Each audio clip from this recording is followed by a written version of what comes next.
यीशु मसीह की शिक्षा।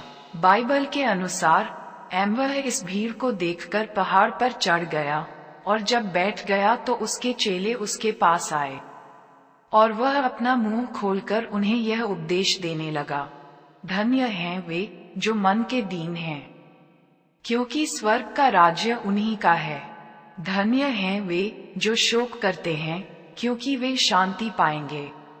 धन्य हैं वे जो नम्र हैं, क्योंकि वे पृथ्वी के अधिकारी होंगे। धन्य हैं वे जो धार्मिकता के भूखे और प्यासे हैं, क्योंकि वे तृप्त किए जाएंगे। धन्य हैं वे जो दयावंत हैं, क्योंकि उन पर दया की जाएगी। धन्य हैं वे जिनके मन शुद्ध हैं, क्योंकि वे परमेश्वर को देखेंगे। धन्य हैं वे जो मेल कराने वाले हैं, क्योंकि वे परमेश्वर के पुत्र कहलाएंगे। धन्य हैं वे जो धार्मिकता के कारण सताए जाते हैं, क्योंकि स्वर्ग का राज्य उन्हीं का है।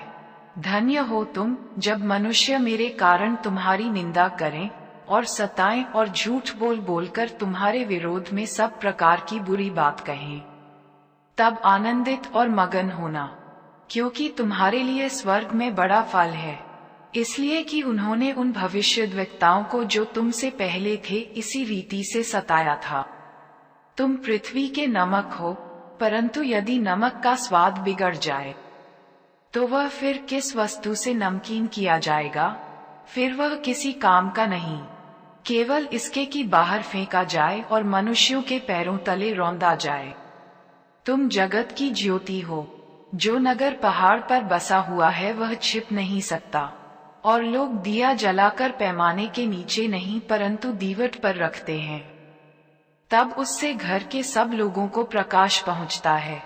उसी प्रकार तुम्हारा उजियाला मनुष्यों के सामने ऐसा चमके कि वे तुम्हारे भले कामों को देखकर तुम्हारे पिता की जो स्वर्ग में है बड़ाई करें। यह न समझो कि मैं व्यवस्था या भविष्यद्वक्ताओं की पुस्तकों को लोप करने आया हूँ। लोप करने नहीं, परंतु पूरा करने आया हूँ। क्योंकि मैं तुमसे सच कहता हूँ कि जब तक आकाश और पृथ्वी टल न जाएं, तब तक व्यवस्था से एक मात्रा या एक बिंदु भी बिना पूरा हुए नहीं टलेगा।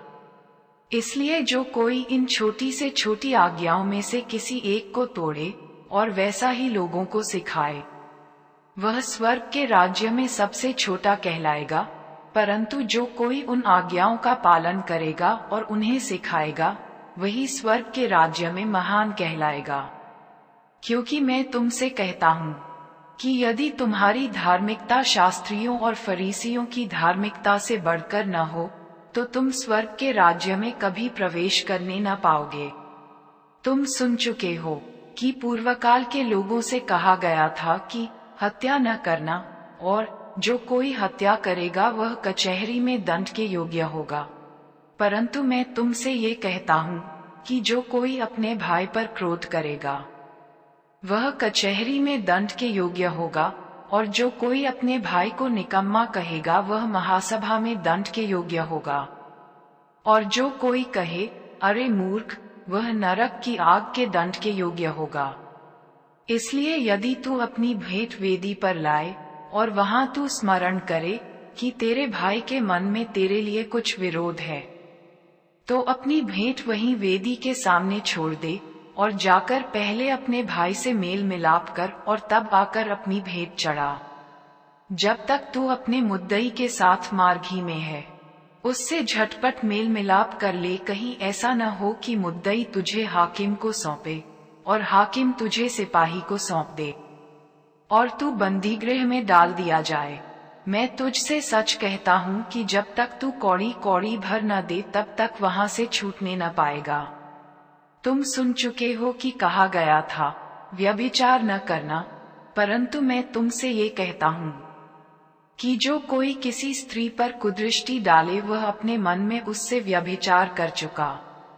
यदि तेरी दाहिनी आंख तुझे ठोकर खिलाए तो उसे निकालकर फेंक दे, क्योंकि तेरे लिए यही भला है कि तेरे अंगों में से एक नष्ट हो जाए और तेरा सारा शरीर नरक में न डाला जाए। यदि तेरा दाहिना हाथ तुझे ठोकर खिलाए तो उसको काटकर फेंक दे। क्योंकि तेरे लिए यही भला है कि तेरे अंगों में से एक नष्ट हो जाए और तेरा सारा शरीर नरक में न डाला जाए।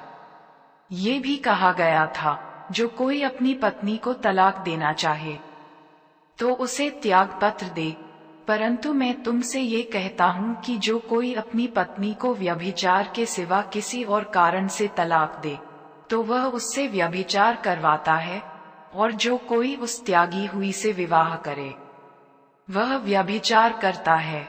फिर तुम सुन चुके हो कि पूर्वकाल के लोगों से कहा गया था, झूठी शपथ न खाना, परंतु प्रभु के लिए अपनी शपथ को पूरी करना।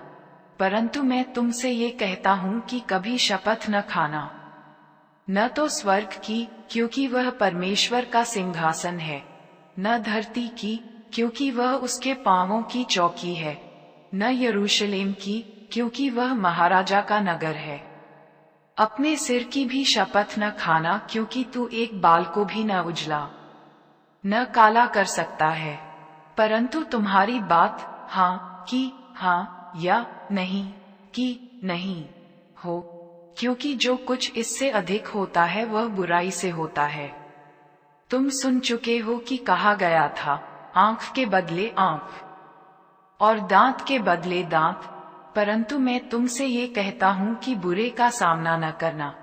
परंतु जो कोई तेरे दाहिने गाल पर थप्पड़ मारे, उसकी ओर दूसरा भी फेर दे। करके तेरा कुर्ता लेना चाहे तो उसे दोहर भी ले लेने दे। जो कोई तुझे कोस भर बेगार में ले जाए तो उसके साथ 2 कोस चला जा। जो कोई तुझ से मांगे उसे दे, और जो तुझ से उधार लेना चाहे उससे मुंह न मोड़। तुम सुन चुके हो कि कहा गया था, अपने पड़ोसी से प्रेम रखना और अपने बैरी से बैर, परंतु मैं तुमसे ये कहता हूँ कि अपने बैरियों से प्रेम रखो और अपने सताने वालों के लिए प्रार्थना करो, जिससे तुम अपने स्वर्गीय पिता की संतान ठहरोगे, क्योंकि वह भले और बुरे दोनों पर अपना सूर्य उदय करता है और धर्मी और अधर्मी दोनों पर मेघ बरसाता है। क्योंकि यदि तुम अपने प्रेम रखने वालों ही से प्रेम रखो तो तुम्हारे लिए क्या फल होगा? क्या महसूल लेने वाले भी ऐसा ही नहीं करते? यदि तुम केवल अपने भाइयों ही को नमस्कार करो तो कौन सा बड़ा काम करते हो? क्या अन्य जाति भी ऐसा नहीं करते? इसलिए चाहिए कि तुम सिद्ध बनो, जैसा तुम्हारा स्वर्गीय पिता सिद्ध है।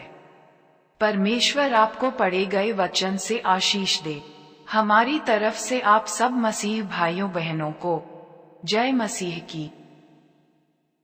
यीशु मसीह की शिक्षा।